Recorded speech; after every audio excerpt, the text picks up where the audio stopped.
Bismillahirrahmanirrahim. Assalamualaikum warahmatullahi wabarakatuh. Alhamdulillahi ala ihsani wa syukru lahu ala taufiqihi wa amtinani. Asyhadu an la ilaha illallah wahdahu la syarika lahu ta'ziman li sya'ni. Wa asyhadu anna Muhammadan abduhu wa rasuluhu da'ila ridwani. Allahumma salli alaihi wa ala alihi wa ashabihi wa ikhwani. Para dokter, hadirin dan hadirat, sahabat Darmais dimanapun Anda berada. Pada kesempatan yang bahagia ini kita kembali membacakan sejarah ulama dari kitab Syiar A'lam An-Nubala, dan pada kesempatan kali ini kita akan bahas tentang terjemah atau biografi Abu Qilabah Al-Jarmi Abdullah bin Zaid, yaitu Abdullah bin Zaid yang dikenal dengan Abu Qilabah Al-Jarmi, yang termaktub dalam kitab Syiar A'lam An-Nubala, ya, jilid 4 halaman 468, biografi nomor 178, biografi nomor 178. Kenapa saya pilih tentang kisah Abu Qilabah Al-Jarmi rahimahullahu taala? Karena di antara kisah yang menarik tentang kisah sabar dan syukurnya yang sangat menakjubkan. Nanti akan kita bacakan insyaallah di tengah-tengah kita membacakan biografi beliau. Siapakah Abu Qilabah Al-Jarmi? Abu Qilabah Al-Jarmi ini, kalau bagi orang yang membaca hadis-hadis Nabi sallallahu alaihi wasallam dengan baca sanad-sanad, maka sering terlewatkan nama ini, An Abi Qilabah rahimahullahu ta'ala, dari Abu Qilabah, ya. Seorang perawi yang thiqah, terpercaya, dan dia adalah seorang tabi'i, yaitu orang yang bertemu dengan para sahabat. Bahkan dia bertemu dengan banyak para sahabat, ya. Maka kita bisa katakan dia adalah tabi'in yang senior, ya, karena bertemu dengan banyak sahabat. Sehingga dia rahimahullah Abu Qilabah menimba ilmu dari banyak para sahabat. Saya bacakan perkataan Al-Zahabi, penulis kitab Syiar A'lam Nubala. Beliau berkata rahimahullah taala, Abu Qilabah Al-Jarmi Abdullah bin Zaid ibnu Amr atau Amir ibnu Natil bin Malik Al-Imam Syekhul Islam. Abu Qilabah Al-Jarmi Al-Basri, ya, dari Basrah. Wa Jarmun batnun min al-Haf bin Qadha'ah. Jadi beliau adalah orang Arab karena dinisbahkan kepada Jarmun. Jarmun semacam suku kecil dari suku induknya, itu suku Qudha'ah, ya. Beliau adalah seorang Arab. Beliau kemudian datang ke negeri Syam, kemudian tinggal di kota namanya Daroya, ya, Daroya. Namun kata Imam Az-Zahabi, aku tidak tahu kapan dia dilahirkan. Kapan lahirnya tidak tahu, tapi wafatnya akan disebutkan oleh Imam Az-Zahabi. Beliau meriwayatkan dari tabi'in yang lain dan juga dari para sahabat. Di antaranya beliau meriwayatkan dari Thabit bin Dhahhak, ya, dalam kitab-kitab seluruhnya dari Thabit bin Dhahhak, selalu ada dari Thabit bin Dhahhak. Kemudian juga beliau meriwayatkan dari Anas, ya, bin Malik radhiyallahu taala anhu, ya. Dia meriwayatkan dari Anas bin Malik radhiyallahu anhu, Anas sahabat. Kemudian meriwayatkan dari Malik Ibn al-Huwairith, ya, dalam Sahih Bukhari misalnya saya sebutkan contohnya, bagaimana banyak hadis-hadis di mana Abu Qilabah meriwayatkan dari sahabat Malik Ibn al-Huwairith, ya. Di antaranya hadis dalam Sahih Bukhari nomor 677 dari Ayyub As-Sikhtiyani an Abi Qilabah, dari Abu Qilabah rahimahullahu taala, beliau berkata, Ja'ana Malik Ibn al-Huwairith, datang kepada kami sahabat Nabi sallallahu alaihi wasallam, yaitu Malik Ibn al-Huwairith, fi masjidina hadza, datang ke masjid kami ini, itu di negeri Syam. Faqala, kemudian Malik Ibn al-Huwairith berkata, inni la usalli bikum, aku akan salat mengimami kalian, wa ma uridu salat, sebenarnya aku tidak ingin salat, tetapi aku ingin mengajari kalian. Usalli kaifa ra'aitu an-nabiy sallallahu alaihi wasallam yusalli, aku akan salat di depan kalian sebagaimana aku melihat Nabi sallallahu alaihi wasallam salat. Faqultu li Abi Qilabah, kaifa kana yusalli, maka aku bertanya, itu Ayyub bertanya kepada Abu Qilabah, bagaimana salatnya Malik Ibn al-Huwairith, ya. Kemudian Abu Qilabah menjelaskan, mithla syekhina hadza, salatnya Malik Ibn al-Huwairith seperti syekh kita ini, ya. Wa kana syaikhan yajlisu idza rafa'a ra'sahu min as-sujud qabla an yanhadha fi rak'atil ula. Maka disebutkan bahwasanya syekh ini kalau salat, sebelum dia dari rakaat pertama mau naik ke rakaat kedua, dia duduk istirahat dulu, ya.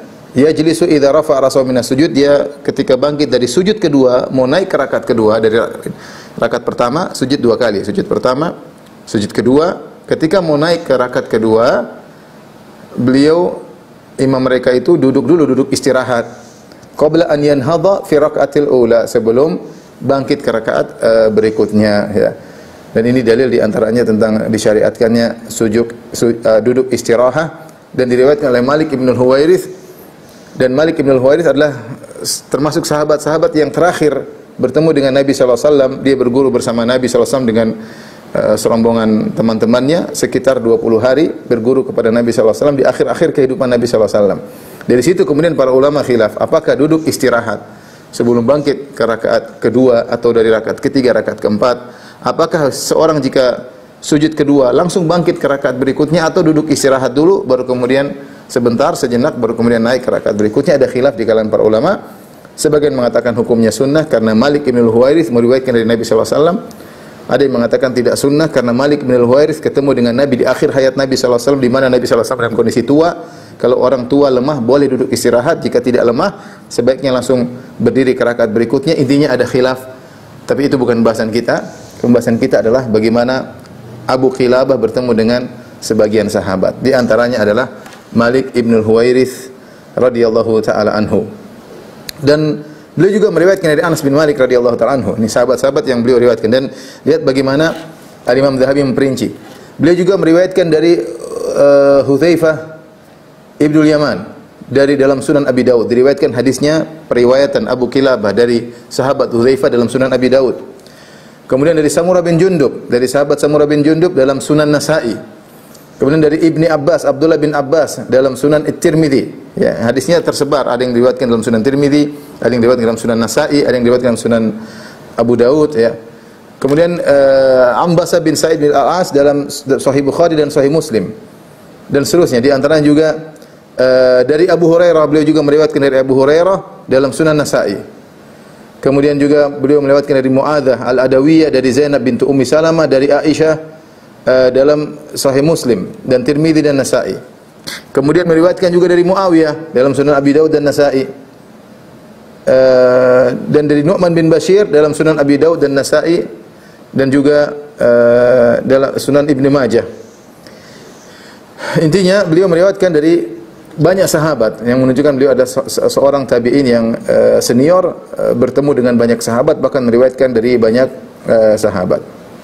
Itu guru-guru Abu Qilabah yang beliau meriwayatkan hadis dari mereka. Adapun murid-murid yang meriwayatkan dari beliau, ya, di antaranya yang terkenal seperti misalnya Abu Raja Salman, demikian Yahya bin Abi Katsir, ini juga perawi yang terkenal. Thabit Al-Bunani, ya, Thabit Al-Bunani yang juga meriwayatkan dari Anas bin Malik, meriwayatkan juga dari Abu Qilabah. Kemudian Qatadah bin Di'amah As-Sadusi, ya, tabi'in yang meriwayatkan dari tabi'in, yang menunjukkan kesenioran dia tabi'in dan dia meriwayatkan dari tabi'in. Jadi banyak murid-muridnya juga yang tabi'in seperti tadi Thabit bin Al-Bunani, Qatadah, ya. Dan banyak, ya. Ayyub As-Sikhtiyani juga meriwayatkan dari Abu Qilabah. Khalid Al-Hadza juga meriwayatkan dari Abu Qilabah. Asim Al-Ahwal juga meriwayatkan dari Abu Qilabah. Muridnya banyak, gurunya banyak, para sahabat dan muridnya juga banyak. Ibn Sa'ad rahimahullah berkata, "Kana thiqatan katsiral hadis wa kana diwanuhu bisyam." Beliau adalah seorang yang thiqah dan banyak meriwayatkan hadis, ya. Dan banyak hadis-hadisnya di negeri Syam, ya. Berkata Ali bin Abi Hamalah, "Qadima alaina Muslim bin Yasar Dimashq." Muslim bin Yasar datang kepada kami di kota Damaskus. Faqulna lahu ya Aba Abdullah. Kami berkata, wahai Abu Abdullah. Muslim bin Yasar seorang alim. "Lau alima Allahu anna bil Iraq man huwa afdalu minka la ja'ana bihi." Seandainya Allah tahu ada orang lebih alim daripada engkau di Irak, tentu Allah akan mengirim orang itu kepada kami. Allah akan datangkan dia kepada kami. Maka apa kata Muslim bin Yasar? Ada orang yang lebih alim daripada saya. Kaifa law ra'aitum Abdullah bin Zaid Abu Qilabah Al-Jarmi? Bagaimana kalau kalian ketemu dengan Abdullah bin Zaid Abu Qilabah Al-Jarmi? Artinya dia lebih alim daripada saya. Qala fama dhahabat al-ayyamu wal layali hatta qadima alaina Abu Qilabah. Kemudian hari-hari berlalu, malam berlalu, malam-malam berlalu, kemudian ternyata datanglah Abu Qilabah kepada kami, ya. Jadi menunjukkan bagaimana dia seorang yang alim dan diakui kealimannya, banyak gurunya dan banyak muridnya ya. Abu Qilabah sudah kita katakan tadi, dia dinisbahkan oleh Az-Zahabi dalam Siyar A'lam Nubala dengan Al-Basri, artinya dia dilahirkan di Basrah di Irak. Tetapi dia menetap di Syam. Wa qadima Syam fa nazala Daraya atau Daria. Dia tinggal suatu kota namanya Daraya di negeri Syam, ya. Kemudian tinggal di sana ya. Menetap di sana ya. Imam Malik, Ashhab meriwayatkan dari Imam Malik rahimahullah taala, Imam Malik berkata, "Mata Ibnul Musayyib wal Qasim wa lam yatruku kutuban." Ibnul Musayyib tabi'in yang mulia meninggal dunia. Kemudian Al-Qasim juga tabi'in yang mulia meninggal dunia. Akan tapi mereka ketika meninggal, mereka tidak meninggalkan kutub, tidak meninggalkan kitab-kitab. Wa mata Abu Qilabah, adapun Abu Qilabah dia seorang tabi'in.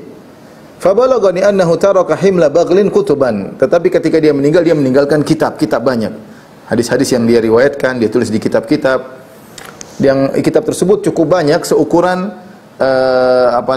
himlu baghl, yaitu apa yang bisa diangkut oleh seekor baghl. Baghl sebagaimana kita ketahui adalah perkawinan antara kuda dengan himar.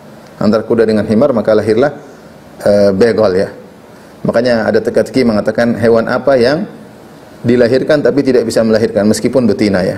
Dilahirkan tapi tidak bisa melahirkan. Jawabannya baghl. Baghl itu hasil percampuran antara kuda dengan himar, tapi baghl sendiri tidak bisa beranak pinak di antara baghl-baghl tersebut. Dia hanya hasil perkawinan antara kuda dengan himar. Dan ini merupakan pujian kepada Abu Qilabah. Jadi beliau meninggal ketika meninggal dunia tapi meninggalkan kitab-kitab ilmu ya. Dan demikian juga pujian dari Muslim bin Yasar yang tadi kita sebutkan, Muslim bin Yasar. Ayyub As-Sikhtiyani meriwayatkan dari Muslim bin Yasar, dia berkata, "Lau kana Abu Qilabah minal ajam." Seandainya Abu Qilabah adalah orang A'jam, lakana mubadhan, maka orang akan menggelarinya dengan qadil qudat, yaitu qadinya para qadi, qadinya hakimnya para hakim. Artinya menunjukkan ilmunya yang luas. Ilmu yang luas. Akan kita sebutkan nanti Abu Qilabah disuruh oleh Hajjaj bin Yusuf Ats-Tsaqafi untuk menjadi hakim, tapi dia enggak mau, dia kabur. Dia enggak mau. Menunjukkan dia orang berilmu, diakui keilmuannya sampai disuruh untuk menjabat menjadi seorang qadi, menjadi hakim. Ya, tempat orang kalau ada masalah menuju kepada dia karena dia berang ilmu, tapi dia tidak mau ya. Dan banyak pujian-pujian ya.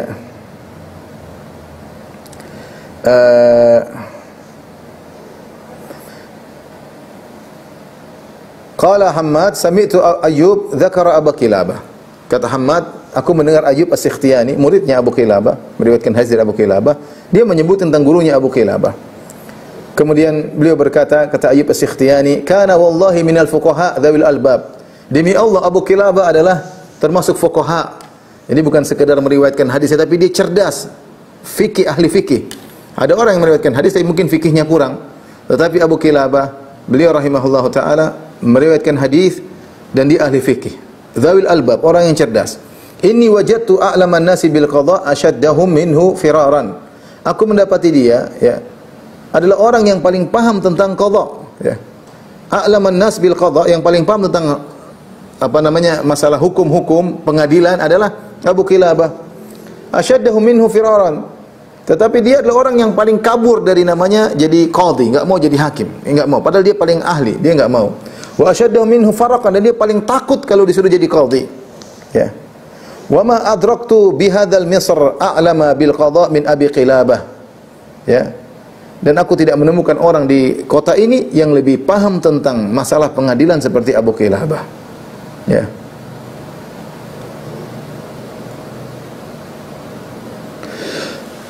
Ayyub juga berkata, "Lamma mata Abdurrahman bin Udzainah, yakni qadhi Basrah, tatkala hakim di Basrah yang bernama Abdurrahman bin Udzainah meninggal dunia di zaman Syuraih al-Qadhi, dzukira Abu Qilabah lil qada, maka Abu Qilabah disebut-sebut untuk menjadi penggantinya. Faharaba, maka dia pun kabur, tidak mau.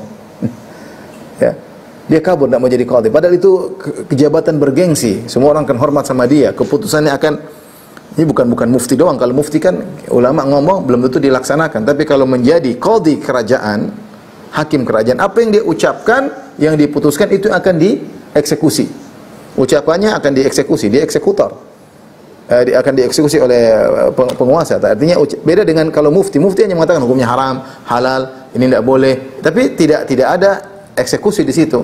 Beda dengan qadhi. Kalau qadhi, kalau sudah bilang hukumnya begini, maka dieksekusi oleh pemerintah. Jadi artinya kedudukan sangat tinggi dan akan menjadi orang akan segan sama dia, orang akan hormat sama dia, belum gajinya berapa. Kalau bicara dunia, ya subhanallah. Tetapi kita dapati banyak para salaf yang kabur dari jabatan seperti ini. Mereka takut ya. Maka dia pun kabur, tidak mau. Hatta atal Yamamah, sampai kabur ke daerah Yamamah. Qala falaqituhu ba'da dzalik, kata Ayyub As-Sikhtiyani rahimahullah taala, maka aku temu dengan Abu Qilabah setelah itu. Faqultu lahu fi dzalik, aku tanya sama dia, kenapa engkau kabur? Ya. Faqala, apa kata Abu Qilabah? Ma wajadtu mithl qadhi al-alim illa mithla rajulin waqa'a fi bahrin. Aku tidak wajadtu mathal al-qadhi, aku tidak menemukan perumpamaan seperti seorang qadhi, hakim yang alim, illa mathala rajulin waqa'a fi bahrin, kecuali seperti perumpamaan seorang yang terjatuh di lautan, fama asa an yasbah hatta yaghraq, maka dia berusaha berenang sampai tenggelam. Maksudnya apa? Dia ingin mengatakan seorang alim ketika dia masuk dalam jabatan sebagai qadhi, mungkin dia berusaha selamat, tapi lama-lama dia akan tenggelam. Artinya dia ingin menyatakan godaan sangat berat menjadi seorang hakim. Memutuskan perkara bahaya, suatu saat dia akan tenggelam. Maka dia bilang perumpamaan seorang qadhi yang alim seperti seorang yang terjatuh di lautan dan dia berusaha berenang. Dia punya ilmu untuk berenang, tapi kapan dia mau berenang terus? Suatu saat dia akan terjatuh dan tenggelam. Maka dia tidak mau. Ini adalah Abu Qilabah rahimahullahu ta'ala.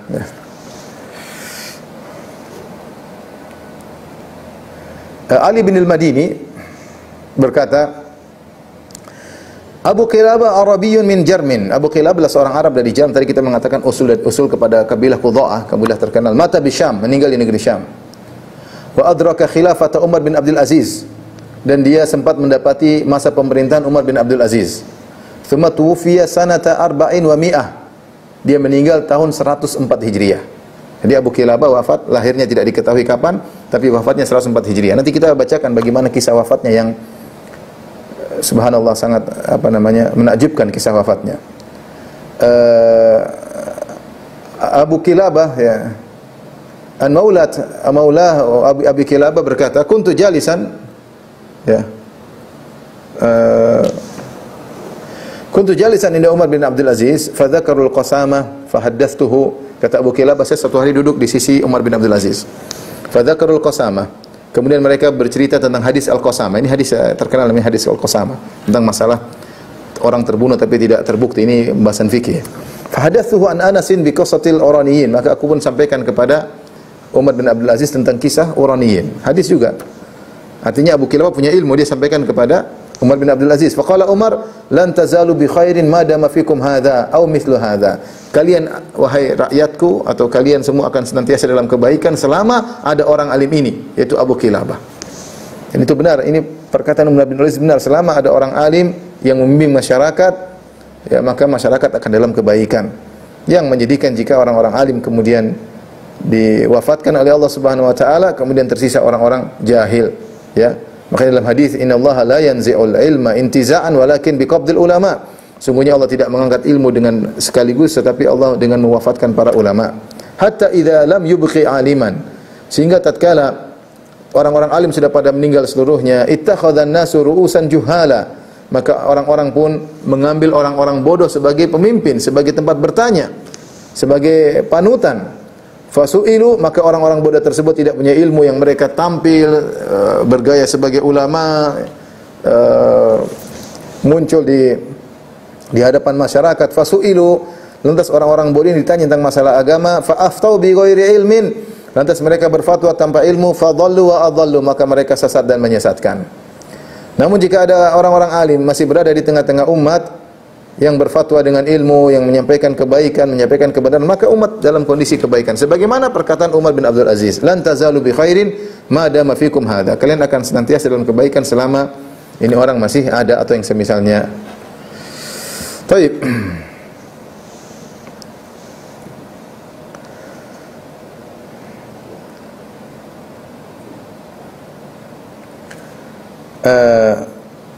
Di antara wasiat Abu Kilabah tentang berpegang teguh terhadap sunnah, ya, dinukilkan oleh Al-Hafidz Az-Zahabi rahimahullahu taala dari Ayyub As-Sikhtiyani, beliau berkata, qala Abu Kilabah berkata, la tujalisu ahlal ahwa, janganlah kalian duduk-duduk dengan ahlul ahwa, dengan pengikut hawa nafsu, ahlul bid'ah, wala tuhadithuhum, jangan ngobrol dengan mereka.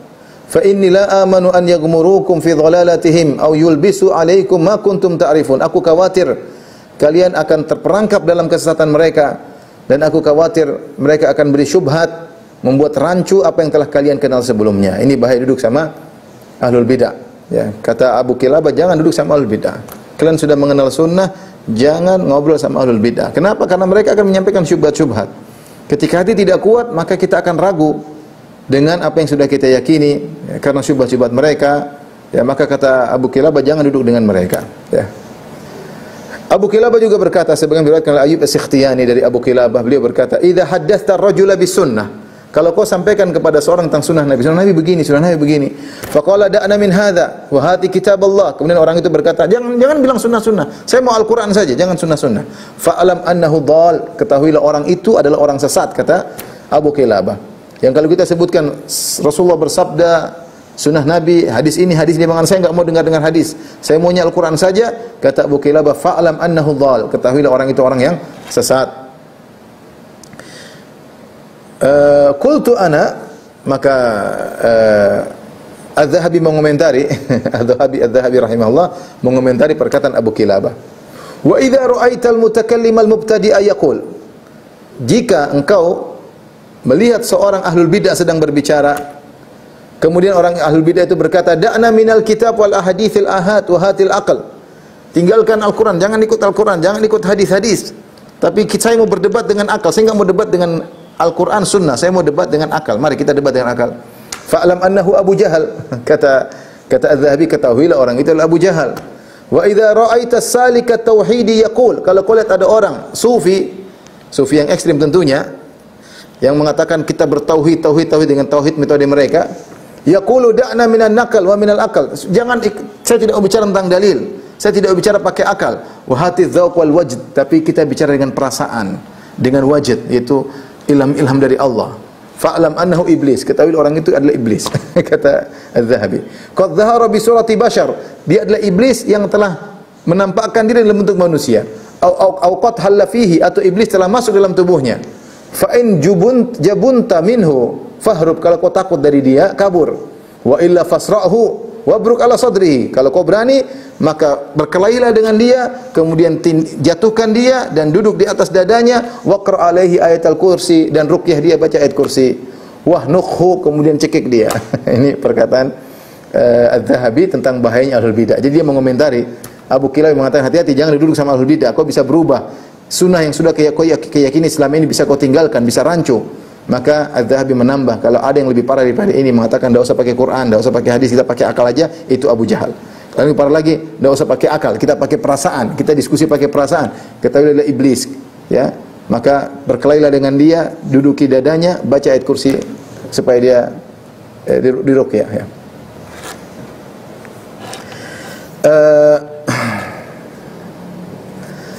Ketika Abu Kilabah sakit, kata Ayyub Al-Sikhtiyani, dakhala Umar bin Abdul Aziz. Umar bin Abdul Aziz rahimahullah bertemu dengan Abu Kilabah, ya'uduhu, menyungguh Abu Kilabah yang sedang sakit. Faqala lahu ya Abu Kilabah, maka Umar bin Abdul Aziz berkata, wahai Abu Kilabah, tashaddad la yashmat binal munafiqun. Sabar engkau dalam sakitmu, sabar. Jangan sampai orang munafik senang kalau melihat engkau kesakitan dalam sakitmu. Qila li Abdul Malik bin Marwan, ya, dikatakan kepada Abdul Malik bin Marwan, sang khalifah, hadza Abu Kilabah, ini Abu Kilabah. Qala ma aqdamahu, apa yang buat dia kabur ke sini? Kenapa dia harus pergi ke negeri Syam? Kenapa tidak tinggal di Basrah? Kan dia Basri. Orang-orang menjelaskan muta'awwidzan minal Hajjaj. Dia berlindung menyelamatkan diri dari Hajjaj bin Yusuf Al-Thaqafi. Aradahu alal qadha. Karena Hajjaj ingin dia menjadi hakim. Fakataba ilal Hajjaj bil wasat bihi. Ya, maka kemudian Abdul Malik bin Marwan tulis surat kepada anak buahnya Hajjaj bin Yusuf Al-Thaqafi, tolong berbuat baik sama Abu Kilabah. Itu baikan sama dia, jangan dipaksa. Faqala Abu Kilabah lan akhruj minas Syam. Aku tidak akan keluar dari negeri Syam, ya. Aku tidak akan keluar dari negeri Syam. Tapi sabar, kita sampaikan kisah meninggalnya di akhir nanti, ya. Di antara karamah Abu Kilabah diriwayatkan kata Az-Zahabi, anna Abu Kilabah atisha wa huwa shaim. Satu hari dia kehausan, sangat kehausan ketika sedang berpuasa. Ketika puasa benar-benar kehausan. Fa akramahullahu lamma da'a bi an adallatu sahabah. Maka dia pun berdoa agar Allah datangkan awan supaya dia tidak kehausan, dia tidak ingin berbuka. Maka ketika dia berdoa karena untuk bertahan supaya tidak berbuka, maka Allah kirim awan, ya, datang di atas dia, wa amtarat ala jasadihi. Kemudian awan tersebut menurunkan hujan kepada tubuhnya sehingga dia segar. Fa dhahaba atashuhu, maka hilang rasa dahaganya, ya.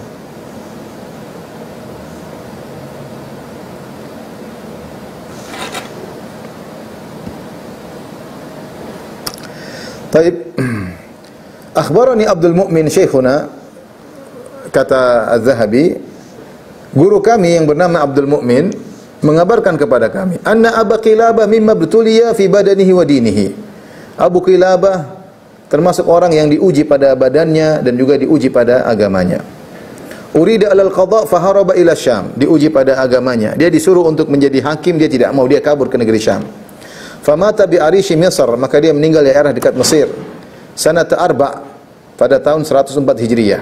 Wa qad dhahabat yadahu, kedua tangannya sudah tidak ada ketika dia meninggal. Wa rijlahu, kedua kakinya juga tidak ada. Wa basarahu, dan dalam kondisi buta. Ini yang sampaikan sini. Jadi ketika meninggal dalam kondisi cacat, tangannya enggak ada, kedua kakinya enggak ada, matanya pun buta. Wa huwa ma'a dzalik hamidun syakir. Meskipun demikian dia tetap memuji Allah dan bersyukur kepada Allah Subhanahu wa taala. Ya. Baik.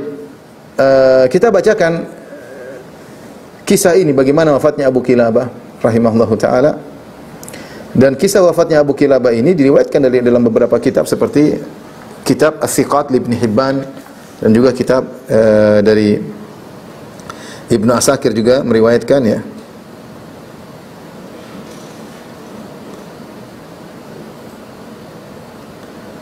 Diriwayatkan oleh Ibnu Hibban dalam kitabnya Thiqat, kemudian juga diriwayatkan oleh Imam Ibnu Abi Dunya dalam kitabnya Sabr wa Tsabat, yaitu sabar dan tegar, dan tegar di atas kesabaran, wa tsabat alaihi. Kemudian juga Imam Ibnu Asakir meriwayatkan dalam tarikh Damashq, yaitu tarikh sejarah Damaskus, dan Az-Zahabi menyebut dalam Sirah Alam Nubala sebagaimana tadi sudah kita bacakan. Saya akan bacakan salah satu sumber dari buku-buku yang menjelaskan tentang kisahnya wafatnya Abu Kilabah, yaitu dari kitab Thiqat Ibn Hibban, ya. Pada jilid kelima mulai halaman kedua, ya, biografi nomor 3561. Saya bacakan. Abu Kilabah. Jadi Thiqat adalah buku tentang para perawi. Jadi para ahli hadis mereka menulis buku, ada yang tentang du'afa wal matrukin. Du'afa wal matrukin maksudnya buku yang mengumpulkan para perawi yang dhaif-dhaif yang ditinggalkan. Ya. Ada buku tentang al-kadzdzab al-wadda'un, tentang para pendusta dalam hadis-hadis. Di antaranya ada buku-buku yang menjelaskan tentang para perawi, baik rawi yang thiqah maupun rawi yang dhaif. Seperti Tahdzibut Tahdzib, ya. Yang ditulis oleh Ibnu Hajar rahimahullah, ya. Kemudian ada buku yang khusus menjelaskan tentang perawi-perawi yang thiqah. Seperti Ibnu Hibban. Ibnu Hibban punya buku namanya As-Thiqat. Dia menuliskan biografi para perawi yang thiqah-thiqah saja. Dan inilah saya bilang di antara keistimewaan agama Islam dengan ada sanadnya. Makanya Ibnu Barak mengatakan atau Ibnu Sirin mengatakan al-isnanu minad din. Laulal isnad laqala man syaa ma syaa. Bahwasanya isnad, sanad adalah bagian daripada agama. Kalau bukan karena isnad tentu setiap orang ngomong seenaknya. Tetapi kalau kita seorang berbicara tentang agama, dia mengatakan si Nabi berkata demikian, Abu Bakar, kita bilang mana sanadnya? Mana sanadnya? Kita ingin cek. Dan Allah menjaga agama ini dengan sanad. Maka hadis-hadis yang sahih bisa diketahui daripada hadis yang dhaif dan dipisahkan dari hadis yang palsu. Bagaimana caranya? Di antaranya dengan ilmu jarh wa ta'dil. Ilmu jarh wa ta'dil ilmu yang menjelaskan tentang biografi para perawi. Apakah dia thiqah, bisa diambil ilmunya, kemudian periwayatannya bisa diterima, ataukah dia dhaif, ataukah dia itu dengan terutama para ulama ketat ketika periwayatan berkaitan dengan hadis Nabi sallallahu alaihi wasallam. Adapun periwayatan terkait dengan sejarah tidak begitu ketat kecuali menimbulkan hukum di balik itu.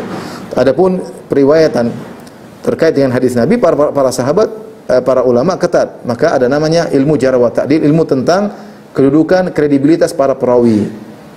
Di antara buku-buku yang menjelaskan kredibilitas para perawi di antaranya buku Ats-Tsiqat karya Ibnu Hibban, yaitu mengumpulkan para perawi yang menurut beliau adalah thiqah seluruhnya. Di antaranya beliau berkata dalam jilid 5 halaman kedua, Abu Qilabah Abdullah bin Zaid al-Jarmi min ubadi ahli al-Basrah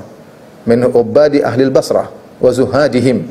Abu Qilabah yaitu Abdullah bin Zaid al-Jarmi, salah seorang dari para ahli ibadah yang ada di negeri Basrah. Wa zuhadihim, orang yang sangat zuhud. Yarwi an Anas, dia meriwayatkan hadis-hadis dari Anas bin Malik, wa Malik ibn al-Huwairits, dan juga meriwayatkan dari sahabat Malik ibn al-Huwairits, dan murid-murid yang meriwayatkan dari dia rawa anhu Ayyub, yaitu Ayyub as-Sikhtiyani, Khalid, di antaranya dan Khalid al-Hadza. Ya, tadi sebagaimana kita sebutkan dalam Syiar A'lam Nubala, Az-Zahabi menyebutkan guru-gurunya para sahabat dan murid-muridnya tadi, di antaranya Ayyub as-Sikhtiyani dan Khalid al-Hadza. Kemudian kata Ibnu Hibban rahimahullah, mata bi Syam sana 400. Beliau wafat di negeri Syam pada tahun 104. Fi wilayat Yazid bin Abdul Malik, di zaman pemerintahan Yazid bin Abdul Malik. Haddatsani bi qissati mautihi Muhammad bin al-Munzir bin Sa'id. Telah menyampaikan kepadaku tentang kisah wafatnya oleh Muhammad bin al-Munzir bin Sa'id. Qala haddatsana Ya'qub bin Ishaq bin al-Jarrah qala haddatsana al-Fadl bin Isa an Baqiyah bin al-Walid qala haddatsana al-Auza'i. Sanad sampai kepada al-Auza'i rahimahullahu taala, an Abdullah bin Muhammad, dari Abdullah bin Muhammad qala. Jadi yang cerita Abdullah bin Muhammad.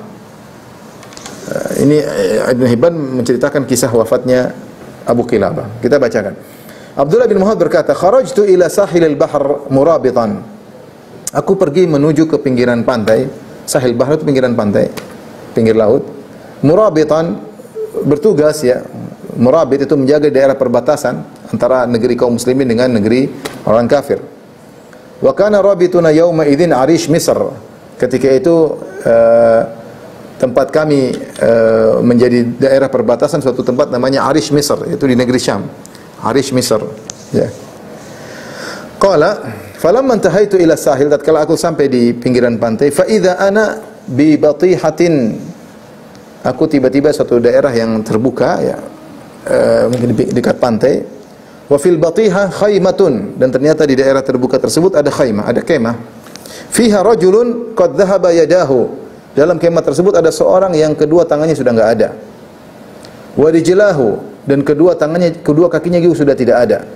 Wa thaqula sam'uhu wa basaruhu, kemudian pendengarannya pun sulit, pandangannya pun berat, sudah rabun, kemudian pendengarannya pun sulit. Wa ma lahu min jarihatin tanfa'uhu illa lisanuhu, tidak ada satu anggota tubuhnya pun yang bermanfaat baginya kecuali lisannya.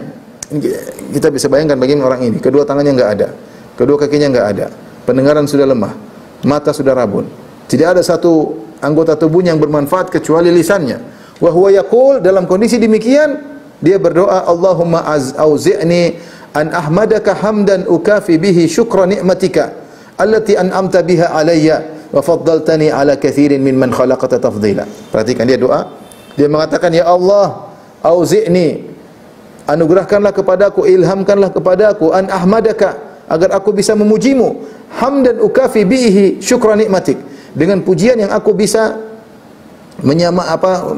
membalas rasa syukur terhadap nikmat yang kau berikan kepadaku. Artinya terlalu besar nikmat yang kau berikan kepadaku. Aku minta diberi ilham agar aku bisa memujimu yang sepadan, yang sepantas dengan nikmat yang telah kau berikan kepadaku. Allati an'amta biha alayya. Nikmat-nikmat yang telah kau anugerahkan kepadaku begitu banyak. Wa faddaltani ala katsirin mimman khalaqta tafdhila. Dan kau telah memuliakan aku di antara banyak manusia yang lain. Al-Auza'i berkata, qala Abdullah bin Muhammad kembali menyampaikan ceritanya. Jadi gimana ada orang dalam kemah, enggak punya tangan, enggak punya kaki, matanya rabun, pendengarannya lemah, dan dia berdoa, ya Allah, aku belum bisa pandai memujimu yang sepantasnya. Terlalu banyak nikmat yang kau berikan kepada aku. Kau telah memuliakan aku di antara banyak orang. Kau memuliakan aku, milik aku di antara banyak orang. Ilhamkanlah aku untuk bisa bersyukur memujimu dengan yang pantas atas nikmat yang kau berikan kepada aku. Aneh. Qultu wallahi la atiyanna hadha rajul. Kata Abdullah bin Muhammad, demi Allah aku akan mendatangi orang ini. Wala as'alannahu anna lahu hadzal kalam fahmun am ilmun. Aku ingin tanya sama dia, orang ini. Yang dia ucapkan ini pemahaman dia atau ilmu? Am ilham atau ilham yang dia ucapkan? Ilhamun ulhim, ataukah ilham Allah membuat dia berilham sehingga dia mengucapkan demikian? Karena kondisinya seperti itu. Gimana dia bersyukur? Dia merasa nikmat yang Allah berikan kepada dia begitu banyak, padahal dia kedua tangan tidak ada, kedua kaki tidak ada, pandangan lemah, pendengaran lemah, cuma lisan yang bisa bermanfaat. Kok bisa ngomong seperti ini? Ilham atau ilmu atau pemahaman? Fa'ataitu rajul, kata Abdullah bin Muhammad, aku mendatangi laki tersebut. Fasallamtu alaihi, maka aku mengucapkan salam kepadanya. Faqultu sami'tuka wa anta taqul, wahai fulan, aku mendengar engkau sementara kau berbicara, Allahumma auzi'ni an ahmadaka hamdan ukafi bihi syukra ni'matika allati an'amta biha alayya wa faddaltani ala kathirin mimman khalaqta tafdila. Aku mendengar engkau mengucapkan, ya Allah, ilhamkanlah aku untuk bisa memujimu dengan pujian yang bisa pantas untuk bersyukur kepadamu atas nikmat-nikmat yang kau berikan kepadaku dan atas kelebihan yang kau berikan kepadaku di atas banyak orang. Maka aku bertanya kepada engkau, fa ayu ni'matin min ni'amillahi 'alaika tahmaduhu 'alaiha. Wahai fulan, nikmat apa yang Allah telah berikan kepadamu sehingga kau ingin memuji Allah terus atas nikmat tersebut? Wa ayu fadilatin tafaddala biha 'alaika, dan apa kemuliaan kelebihanmu yang Allah berikan kepadamu dibandingkan banyak orang? Yang tashkuruhu, yang kau ingin mensyukuri kelebihan tersebut. Subhanallah. Dia bingung. Abdullah bin Muhammad bingung. Apa nikmat apa yang dapat? Kelebihan apa yang didapatkan? Kenapa dia minta doa kepada Allah, ilhamkanlah aku untuk bisa bersyukur, untuk bisa memujimu atas nikmat yang begitu banyak, atas kelebihan yang kau berikan kepada aku. Kelebihan apa? Timbul tanda tanya bagi Abdullah bin Muhammad. Nikmat apa dan kelebihan apa? Qala wa ma tara ma sana'a bi rabbi. Tidakkah kau lihat apa yang Allah lakukan kepadaku? Wallahi law arsalas samaa'a alayya naran fa ahraqatni wa amara al-jibal fadammaratni wa amara al-bihar fagharraqatni wa amara al-ardha fabala'atni mazdadtu li rabbi illa syukran. Tidakkah kau lihat apa yang Allah berikan kepadaku ini, kondisiku sekarang ini? Demi Allah, seandainya Allah mengirim langit, mengeluarkan api dari langit sehingga membakarku, atau Allah memerintahkan gunung kemudian menghantamku, menindihku sehingga aku pun hancur, atau Allah mengirim laut untuk menenggelamkan aku, atau Allah kirim bumi untuk menelanku dalam bumi, ya, masdatu li rabbi ila syukran, maka tidak akan bertambah bagiku kecuali aku lebih bersyukur kepada Rabbku. Lima an'ama alayya min lisani, karena aku masih diberi nikmat lisan. Ini nikmat luar biasa. Subhanallah. Ini nikmat luar biasa. Saya masih bisa bersyukur, masih bisa berzikir.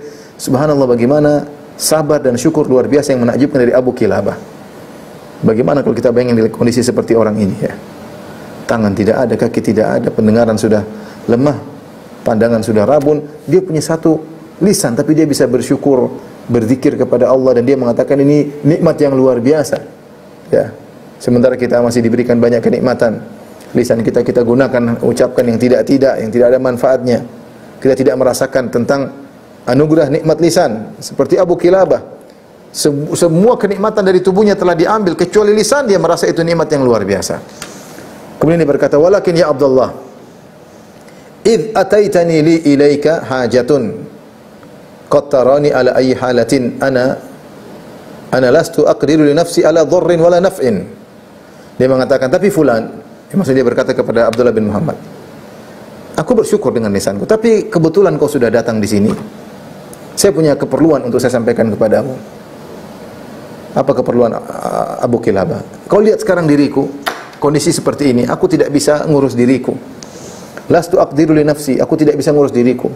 Ala dhurin wala nafin, aku tidak bisa menolak kemudaratan, aku tidak bisa mengambil manfaat. Artinya dia butuh dituntun, butuh diurus. Karena kondisinya demikian. Tangan tidak ada, kaki tidak ada, pendengaran lemah, mata rabun, cuma bisa bicara. Kemudian dia berkata kepada Abdullah bin Muhammad, "Wa laqad kana ma'i bunayyun li yata'ahaduni fi waqti salati fayuwaddini." Saya punya anak laki-laki, anak kecil yang selalu memperhatikan aku. Kalau tiba waktu salat, dia memwudukan aku. Wa idza ju'tu at'amani, kalau aku lapar dia beri makan kepadaku. Wa idza atishtu saqani, kalau aku haus dia beri minum kepadaku. Wa laqad faqadtuhu mundu 3 ayyam. Sudah 3 hari aku kehilangan dia. Sudah 3 hari dia tidak datang mengurusku. Sudah 3 hari dia tidak memberi makan kepadaku. Sudah 3 hari dia tidak mengurusku. Bayangkan 3 hari Abu Kilabah. Ini jadi ceritanya Abdullah bin Muhammad enggak tahu ini orangnya siapa, dia enggak tahu. Dan Abu Kilabah tidak mengatakan saya Abu Kilabah, tidak. Dia tidak suka kemasyhuran, tidak suka popularitas, tidak. Dia tidak ngaku, tidak tunjukkan. Dia terkenal. Orang tidak pernah ketemu tapi tahu siapa Abu Kilabah. Tapi dia bilang anak saya sudah 3 hari tidak ngurus saya. Bayangkan 3 hari, berarti dia belum makan selama 3 hari. Berarti dia belum minum selama 3 hari. Tapi tetap saja dia berkata, Rabbi auzi'ni an ashkura. Ya Allah, ilhamkan kepadaku an ahmadaka hamdan. Berilah ilham kepadaku agar aku bisa memujimu atas nikmat yang kau berikan kepadaku. Maka dia sampaikan, kebetulan kau di sini wahai Abdullah bin Muhammad, wahai fulan, kau kebetulan di sini. Kau lihat kondisiku, saya tidak bisa ngurus diriku sendiri. Dan saya punya anak. Kalau saya haus dia kasih minum aku, kalau saya lapar dia beri makan, kalau saya punya keperluan dia bantu aku, tapi sudah 3 hari aku kehilangan dia. Fatahassashu li rahimakallah. Tolong carikan kabar tentang dirinya, semoga Allah merahmatimu. Subhanallah. Apa kata Abdullah bin Muhammad? Faqultu wallahi ma masya khalqun fi hajati khalqin kana a'zamu indallahi ajran mimman yamshi fi hajati mithlika. Kata Abdullah bin Muhammad, demi Allah, tidak ada seorang manusia berjalan untuk memenuhi kebutuhan manusia lain yang pahalanya lebih besar daripada orang yang berjalan untuk memenuhi kebutuhanmu, orang seperti engkau. Artinya Abdullah bin Muhammad mengatakan, siapa yang mau tidak tolong engkau? Ini pahalanya sangat besar. Kondisimu seperti ini. Tidak ada seorang berjalan untuk memenuhi kebutuhan hajat orang lain pahalanya lebih besar daripada seperti orang yang berjalan untuk memenuhi kebutuhan wahai fulan. Dia tidak tahu itu Abu Kilabah. Semangat dia. Famadaitu fi talabil gulam, maka aku pun berjalan ke sana kemari mencari kabar tentang anaknya. Fama madaitu ghairu ba'id hatta sirtu baina kuthbanin min ar-ramal. Saya berjalan tidak jauh, tiba-tiba saya melihat ada tumpukan tanah, ya. Tumpukan tanah. Fa idza bil gulam qad iftarasu sabu. Tiba-tiba aku melihat ada anak muda atau anaknya dia telah dimakan oleh binatang buas. Wa akala lahmahu, dan badannya telah dimakan oleh binatang buas tersebut. Fastarja'tu, maka aku mengatakan inna lillahi wa inna ilaihi raji'un.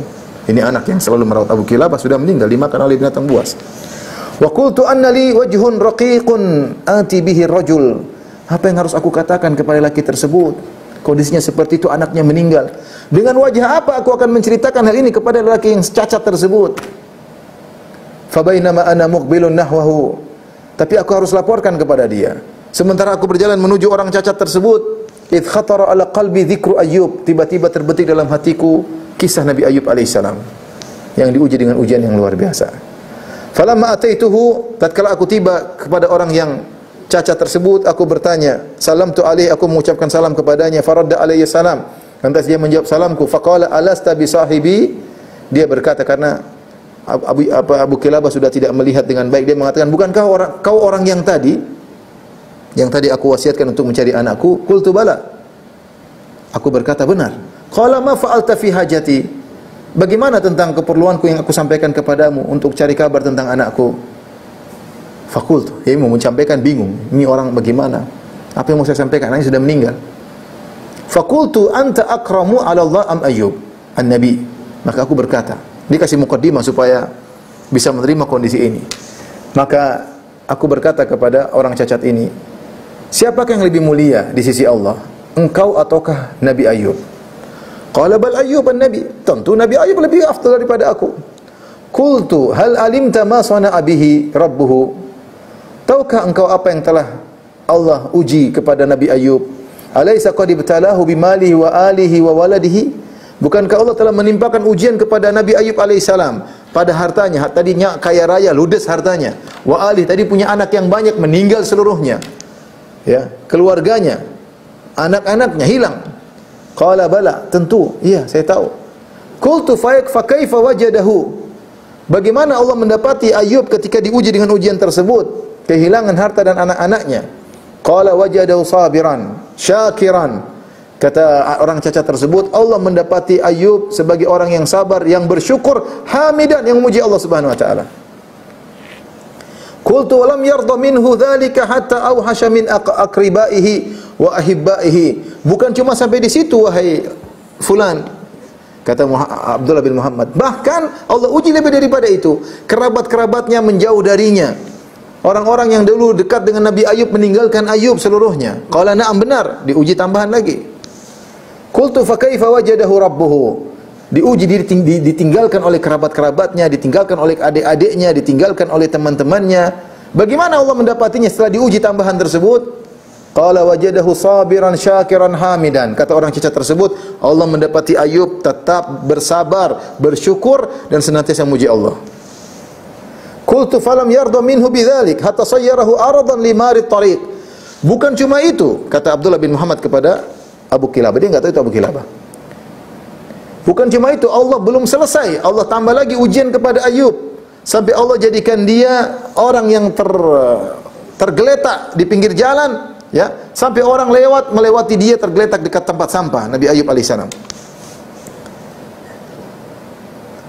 Hal alimta, apakah kau sudah tahu wahai fulan? Qala na'am. Orang cacat tersebut yaitu Abu Akil berkata, "Na'am, saya tahu." Qultu fa kaifa wajadahu rabbuhu? Bagaimana Allah mendapati Ayub setelah diuji dengan ujian tersebut?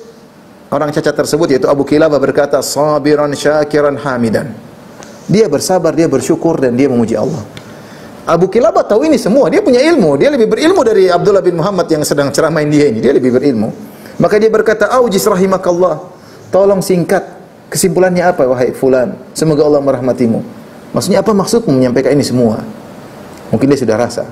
Qultu lahu, maka aku katakan kepada orang cacat ini, "Innal gulama alladhi arsaltani fi talabihi wajadtuhu baina kuthbanir ramli wa qad iftarasahu sabu."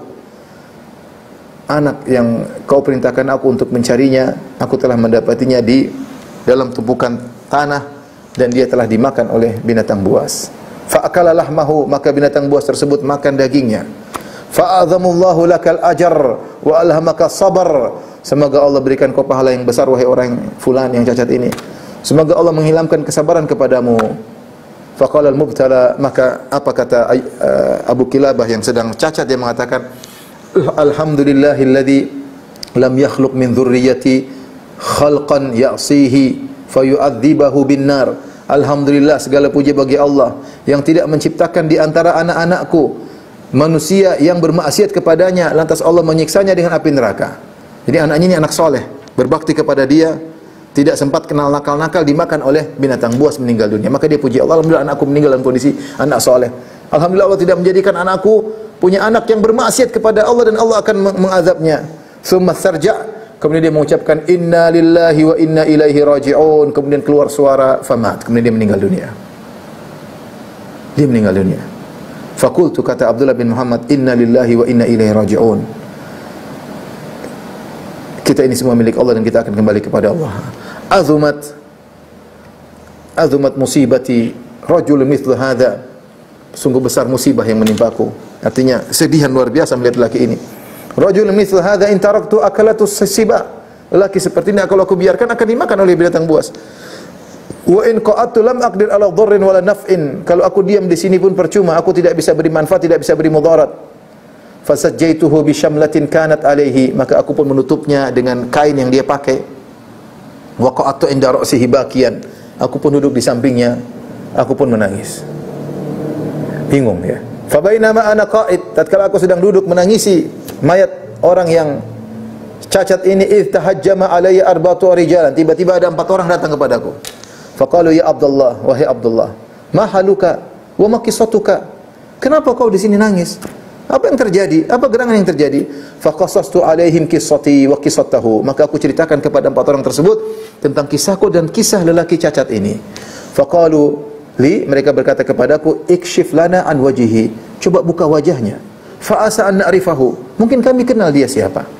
Fa kashaftu an wajihi fankabbal qaumu alaihi, ketika aku buka wajahnya, 4 orang itu tiba-tiba langsung memeluknya. Yuqabbiluna ainaihi, mereka mencium kedua matanya. Marratan wa yadai, mereka cium kedua tangannya yang bagian atas. Wa yaquluna bi abi ainun tala ma ghaddat an maharimillah, bi abi wa jismuhu talama kunta sajidan wa nasu niyam, mereka memuji, mereka bilang inilah fulan, subhanallah, yang matanya ya tidak pernah melihat yang diharamkan oleh Allah Subhanahu wa taala, yang jasadnya senantiasa sujud kepada Allah di malam hari sementara orang-orang sedang tidur. Aku heran, ini siapa orang ini? Sampai mereka kenal orang ini, mereka puji, ini orang matanya enggak pernah melihat yang haram. Ini orang badannya selalu sujud kepada Allah sementara orang sedang tertidur pulas. Faqultu man hadza yarhamukumullah, aku berkata siapa orang ini wahai fulan? Siapa ini orang? Faqalu hadza Abu Qilabah al-Jarmi, ini adalah Abu Qilabah al-Jarmi, sahib Ibnu Abbas, muridnya Ibnu Abbas radhiyallahu taala anhuma. Laqad kana syadidal hubbi lillah wa lin nabi sallallahu alaihi wasallam, sungguh dia adalah orang yang paling sangat cinta kepada Allah dan cinta kepada Nabi sallallahu alaihi wasallam. Faqasalnahu wa kafannahu bi athwabin kanat ma'ana wa sallaina alaihi, lalu kami pun memandikannya, kami pun mengkafankannya dengan beberapa kain yang ada bersama kami pun menyolatkannya. Wa dafannahu, maka kami pun menguburkannya. Fansarafal qauman saraftu ila ribati, maka orang-orang 4 orang tadi pun pergi dan aku pun kembali bertugas berjaga di daerah perbatasan. Falamma anjanna alayya al-lailu, tatkala tiba malam hari, wada'tu ra'si, aku pun tidur, meletakkan kepalaku, tidur. Fara'aituhu fima yaron naim, maka aku lihat dalam mimpiku sebagaimana orang bermimpi melihat, fi rawdatin min riyadil jannah, aku lihat dia Abu Qilabah ini sedang berada di taman-taman surga. Wa alaihi hullatan min hulalil jannah, dan dia memakai 2 lembaran kain yang indah dari kain-kain yang indah di surga. Wa huwa yatlu al-wahya, dan dia membaca sambil baca Al-Qur'an, yaitu ayat salamun alaikum bima sabartum fa ni'ma uqubad dar, keselamatan bagi kalian di surga karena kesabaran kalian, sungguh kesudahan yang terindah itu surga. Fakultu, aku berkata kepada dia, alasta bi sahibi, bukankah kau yang kita ketemu sebelumnya? Qala bala, kata dia benar. Qultu anna laka hadha, bagaimana kau bisa mendapatkan derajat ini? Qala inna lillahi darajatin la tunalu illa bisabar, sungguhnya di sisi Allah ada derajat-derajat yang tinggi yang tidak bisa diraih kecuali dengan kesabaran. Indal bala, tidak bisa diraih kecuali dengan kesabaran ketika sedang diuji. Wa syukri indar rakha, dan tidak bisa diraih kecuali dengan syukur ketika mendapatkan kelapangan. Ma'a khasyatillahi azza wa jalla fi sirri wal alaniyah, disertai dengan rasa takut kepada Allah tatkala sedang bersendirian maupun tatkala di hadapan orang lain. Selesai kisah Abu Qilabah rahimahullahu taala tentang wafatnya Abu Qilabah. Baik. Kita kembali kepada kitab Syiar A'lam Nubala ya. Jadi demikianlah Abu Qilabah rahimahullahu taala wafat pada tahun 104 Hijriah. Ada yang mengatakan 105, tapi kira-kira 104, 105, 106 ya. Ada khilaf sebagian di kalangan para ulama. Al-Waqidi mengatakan tahun 104 atau 105, Ibnu Ma'in mengatakan 106 Hijriah atau 107. Intinya di tahun-tahun sekitar itu ya. Kemudian Az-Zahabi membawakan sebuah hadis yang diriwayatkan melalui jalur Abu Qilabah dari Khalid Al-Hadza an Abi Qilabah an Anas qala Rasulullah sallallahu alaihi wasallam arhamu ummati bi ummati Abu Bakar, orang yang paling rahmat dari umatku, yang paling sayang kepada umatku, yang paling rahmat dari umatku yang paling sayang kepada umatku adalah Abu Bakar. Wa ashadduhum fi amrillah Umar, yang paling kenceng dalam urusan agama adalah Umar. Umar sangat tegas. Wa asdaquhum hayaan Utsman, yang paling benar rasa malunya adalah Utsman bin Affan. Wa aqra'uhum li kitabillah Ubay bin Ka'ab, dan yang paling mahir baca Al-Qur'an adalah Ubay bin Ka'ab. Wa afraduhum Zaid bin Thabit, yang paling mahir tentang ilmu waris adalah Zaid bin Thabit. Wa alamuhum bil halal wal haram Muadz bin Jabal, yang paling paham tentang halal dan haram adalah Muadz bin Jabal. Ala wa inna likulli ummatin aminan, ketahui di setiap umat ada orang yang terpercaya. Ala wa inna amina hadhihi al ummah, ketahuilah kepercayaan umat ini adalah Abu Ubaidah ibn al-Jarrah. Qala hadha hadisun hasanun sahih. Ya, kata Az-Zahabi, ini adalah hadis yang hasan dan sahih. Kemudian Az-Zahabi membawakan hadis yang lain, wa bihi fihi Sunan Tirmidzi, wa fi Sunan Tirmidzi, dalam Sunan Tirmidzi beliau berkata haddatsana Sufyan bin Waqi', haddatsana Humaid bin Abdurrahman an Daud al-Attar an Ma'mar an Qatadah an Anas, ya. Dari Qatadah dari Anas, qala Rasulullah sallallahu alaihi wasallam, ini bukan dari jalur Abu Kilabah, tapi dari Qatadah dari Anas. Maknanya sama, qala Rasulullah sallallahu alaihi wasallam, arhamu ummati bi ummati Abu Bakar, umatku yang paling rahmat kepada umatku juga, yaitu orang dari umatku yang paling rahmat terhadap umatku Abu Bakar. Wa asyaddum fi dinillahi Umar, yang paling kencang dalam agama Umar. Wa asdakum hayyan Utsman, yang paling memiliki benar rasa malunya Utsman. Wa alam bil halal wal haram Muadz, yang paling paham tentang halal dan haram Muadz radhiyallahu anhu. Wa afradhum Zaid bin Thabit, yang paling ngerti tentang ilmu waris Zaid bin Thabit. Wa aqra'uhum Ubay, yang paling ngerti tentang Al-Qur'an Ubay bin Ka'ab. Wa likulli ummati amin, setiap umat ada orang terpercayanya. Wa aminu hadhil ummah Abu Ubaidah bin Jarrah, dan kepercayaan umat ini adalah Abu Ubaidah bin Jarrah. Hadza haditsun gharib, ini hadis yang gharib. Qultu Sufyan laisa bihujjah. Kenapa dalam perawinya, dalam sanadnya ada perawi bernama Sufyan bin Waqi' dan dia bukan hujjah. Intinya Az-Zahabi ingin membandingkan, ada hadis yang sama tapi satu dengan sanad yang sahih, di situ lewat dengan riwayat Abu Kilabah, dan ada sanad yang dengan dhaif karena ada perawi namanya Sufyan bin Waqi' yang dhaif. Demikian para dokter yang mati Allah Subhanahu wa taala yang bisa kita sampaikan tentang kisah Abu Kilabah.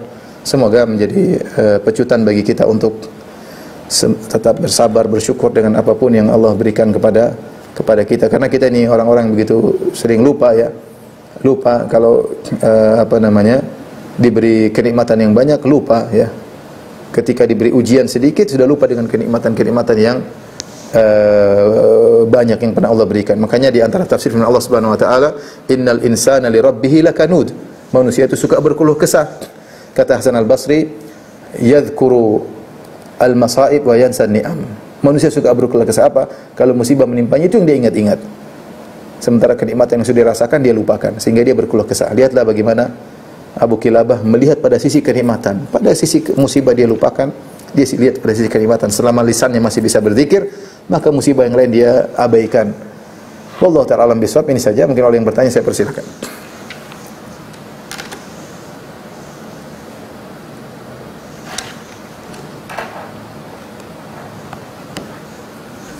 Masya Allah, alhamdulillah. Begitu hebat kisah kesabaran seorang seperti Nabi, terutama saat menjelang panggil ya Allah. Semoga kesabaran beliau menjadi teladan untuk kita semua dalam menghadapi berbagai ujian dari Allah.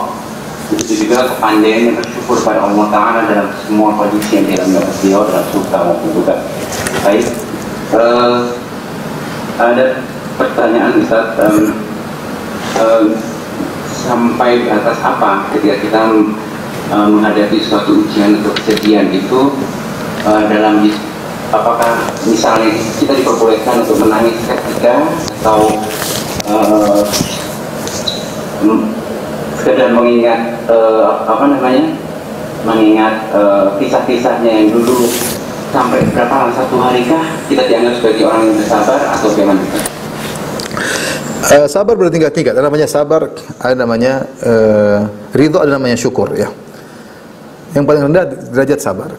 Ridha yaitu tidak menolak. Syukur, bersyukur dengan nikmat tersebut, dengan musibah tersebut. Artinya dia tahu dia dapat musibah ini pasti pahalanya banyak. Minimal seorang sampai pada derajat sabar. Nangis tidak jadi masalah. Dia masih dapat pahala, karena sabar dapat pahala, tapi hukumnya wajib. Di atasnya ridha, dia ridha. Lebih lagi dia bersyukur dapat nikmat, dapat seperti tadi Abu Kilabah, anaknya meninggal, ya bersyukur, alhamdulillah anak saya meninggal bukan anak nakal, alhamdulillah saya bersyukur. Tapi siapa yang bisa demikian? Kita bilang pada derajat yang paling rendah, sabar ini paling minimal harus kita lakukan. Sabar maksudnya apa? Menahan diri, menahan hati, menahan lisan, jangan sampai melakukan perbuatan-perbuatan yang menunjukkan protes kepada Allah. Jangan.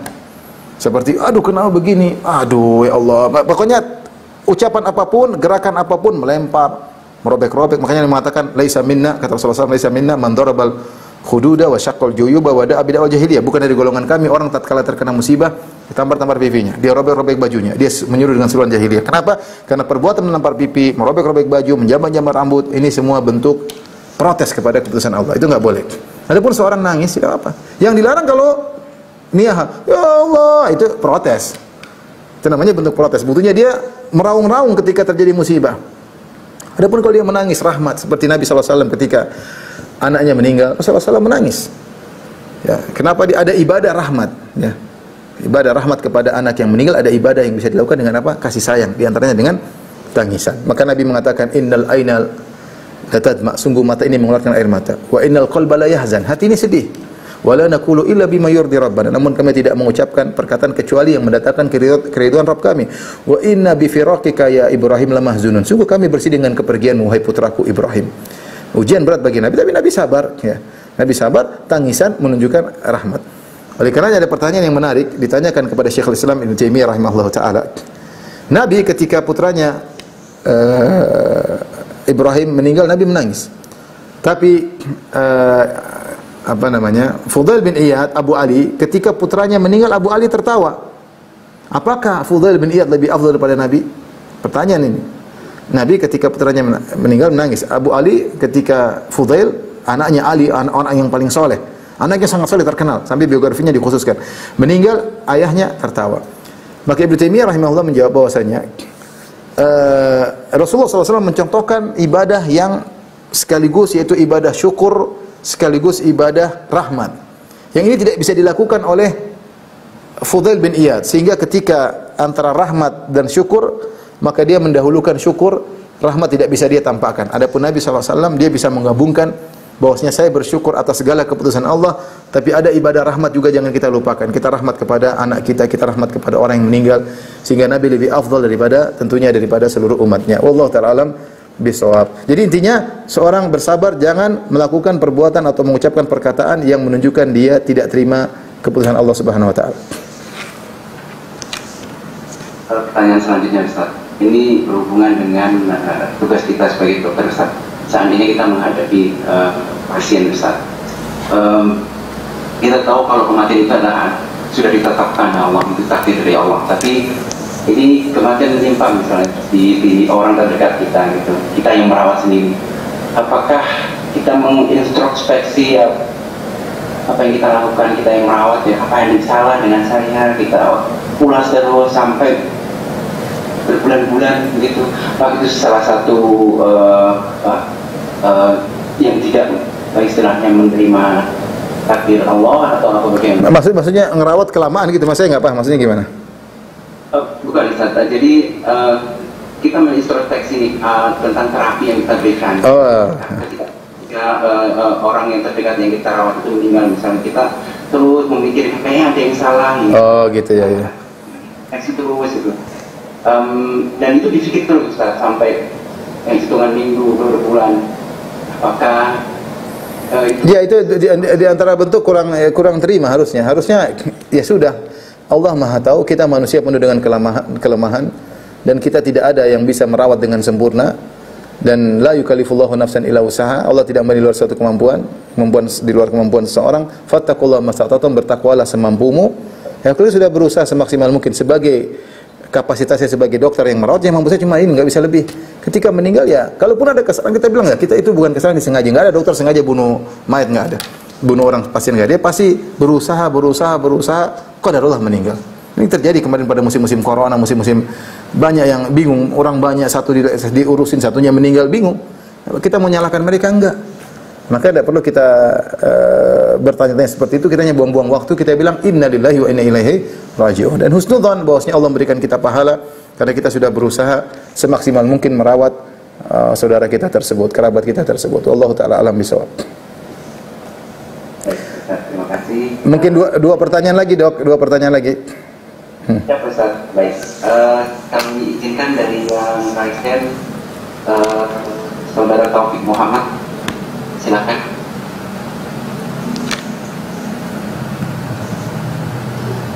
Assalamualaikum Ustaz. Waalaikumsalam warahmatullahi wabarakatuh. Mohon sedikit nasihat Ustaz dengan keadaan negara yang sekarang ini Ustaz, dengan segala macam krisis ekonomi, krisis di segala bidang, minyak goreng, sembako. Ustaz, mau sedikit nasihat Ustaz, gimana cara kami bersyukur dan tidak seuzon atau protes kepada pemerintah. Terima kasih Ustaz. Pertama tentunya kita sebab ukhrawi, yaitu kita berusaha bertakwa, diri kita bertakwa semaksimal mungkin ya. Kata Allah Subhanahu wa taala, ala inna awliya Allahi la khaufun alaihim wa lahum yahzan alladzina amanu wa kanu yattaqun. Wali-wali Allah adalah orang-orang yang beriman dan bertakwa dan mereka tidak bersih dan tidak terlalu khawatir. Artinya semua ya musibah kita hadapi ya, berbagai macam kondisi. Pertama kita sendiri harus bertakwa. Bertakwa artinya jangan sampai kita sibuk dengan perkara-perkara berita-berita sehingga kita sendiri lupa untuk baca Quran, lupa untuk salat malam, lupa untuk bersedekah, lupa untuk berbakti. Karena ini yang setan inginkan, kita sibuk dengan fitnah sehingga kita lupa untuk mengintrospeksi diri sendiri, hubungan kita dengan Allah. Jadi maksud saya, perbaiki hubungan kita dengan Allah, itu yang pertama. Karena Allah mengatakan, "Wa may yattaqillaha yaj'al makhraja." Siapa yang bertakwa, Allah pasti kasih jalan keluar. Hubungan kita dengan Allah yang terbaik. Setelah itu kita lakukan yang menurut kita bermanfaat untuk negeri ini, untuk bangsa ini. Yang di luar kemampuan kita, kita komentar yang bukan bidang kita, kita berbicara yang tidak tahu asal muasal berita ini ya. Bagaimana asal muasalnya, isu-isu berkembang, kita tidak bisa bedakan mana hoax dan mana yang benar, kita tinggalkan. Kalau kita berkompeten, bisa berbicara dan itu bermanfaat, maka bicara. Kita ingin punya manfaat untuk bangsa dan negara, tapi dengan prosedur yang benar ya. Jadi maksud saya, yang pertama saya cuma bisa sampaikan, perbaiki hubungan kita dengan Allah Subhanahu wa taala. Kalau kita punya hubungan baik dengan Allah, insyaallah mudahkan urusan kita. Wallahu taala alam bisawab. Mungkin pertanyaan terakhir kalau ada. Satu lagi Ustaz yang dari Raisen Ustaz, Saudara Syekh Muhammad, silakan. Assalamualaikum warahmatullahi wabarakatuh. Waalaikumsalam warahmatullahi wabarakatuh. Yang pertama Ustaz, Satu aja. belum menyampaikan satu aja. Iya, enggak. Gimana, apakah tadi menceritakan sesuatu sebelum menyampaikan sesuatu tentang musibah itu diperbolehkan? Misalnya bagaimana? Jadi kan Ulat itu menyampaikan kepada Abu Kilabah, Muhammad itu, Abdullah bin Muhammad menyampaikan kepada Abu Kilabah, menyatakan bahwa menceritakan kisahnya. Oh, kisahnya Nabi Ayub. Kisah Nabi Ayub. Iya. Belum menceritakan kepada Abu Kilabah. Berarti kan bolehnya menyampaikan sesuatu hal sebelum menyampaikan sesuatu hal yang penting. Orang yang mengatakan sabar itu ada batasnya Ustaz. Demikian Ustaz. Tentunya tidak mengapa, itu diantara dia tidak tahu kalau itu Abu Kilabah. Seandainya itu Abu Kilabah, tentu dia tidak akan menasihati. Tapi kalau kita menasihati bahkan orang yang setara dengan kita atau ilmunya rendah, kita mimbabi tazkir, hanya sekedar mengingatkan. Seperti sebagian sebagian ulama tawadhu ya. Kadang misalnya kita dinasihati, dia bilang, "Fulan, saya bukan menasihati. Kau sudah tahu, tapi ini sekedar mengingatkan saja." Tidak apa-apa muqaddimah, karena orang tempatnya lupa. Tempatnya lupa ya.